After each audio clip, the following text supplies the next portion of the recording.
All right, what's up, everyone? Here we are, hole number 2. I'm going to try to go through this guide again. Not sure what I want to do here. I think there's a small chance we can go aggressive and try to put this up by the green. Might also, really come to bite you, though. You could end up hitting the tree. You could end up going in the bunker. You could end up maybe clipping this water here. May not be the smartest play, but I do want to at least take a look at it as an option.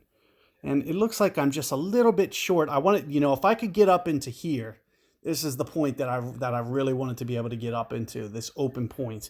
Without being able to get up in there, to be honest with you, I probably wouldn't recommend this shot. Even if I was to go here, you'll see that second bounce, it's going to be very kind of a lucky shot to get it to go up there on a consistent basis. So let's look at other options, which typically for me is just going to be kind of focusing on getting it up here. Let's go about 5 rings. I'm going to try to do this relatively quickly. As you can see, I wasted too much time kind of showing you guys that. So hopefully I keep this drive out of the sand. It looks like I almost did under adjust it, but you can kind of see what ends up happening if you're not careful with your ring play there. As you can see, I was really rushing it. Just wanted to get it off. I would have pitched it out for you guys. That drive didn't have to be perfect. I figure you guys are going to be able to handle it. You may want to do a max adjustment, maybe max plus 10 off the tee. So whatever your club's accuracy is, I'm thinking for me, 7.8 miles. We're looking at probably 6 rings, somewhere in there, 6 and a quarter. But additionally to that, you'll want to make sure that your wind effect is kind of positioned kind of towards this right edge a little bit, because the wind effect is going to end up pushing it more left. So you will want to just set that ball guide up just a little bit in addition to those 6 rings or whatever on a 7.8. It's a 1.5 plus an extra 1 ring essentially.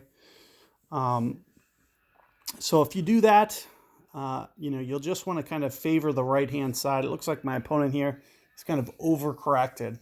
But I do believe I got this on the other guide. So this is going to be a little bit tougher though. So I'm going to end up, since I didn't quite get the angle, I'm going to try to play it off the fringe. You're going to see that I'm going to play it with side spin. Keep in mind, I don't want to have to do this. I'm doing this kind of out of necessity because I want to make sure that I don't go beyond max club. And you also see that I'm kind of keeping the ball guide through the hole a little bit.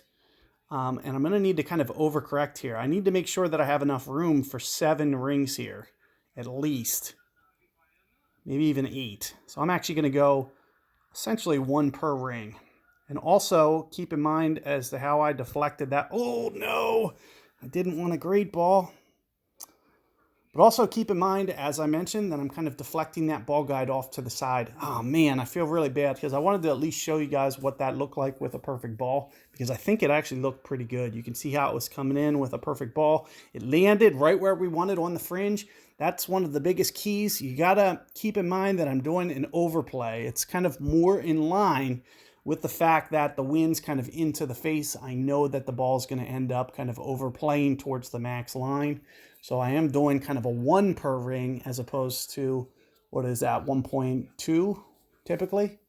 Or 1.1. It's usually 1.1. And I did it right at essentially 1.0 per ring, which is about a 10% overplay. So with that in mind, keep in mind that the shot looked pretty perfect. About the only thing that I missed on that shot, ideally you'll want to keep that ball guide straighter.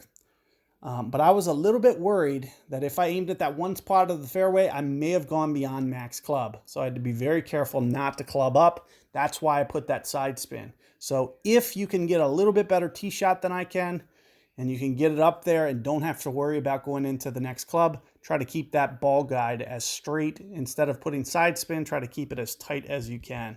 So keep that in mind. Good luck with that hole, guys, and I'll see you guys on 3.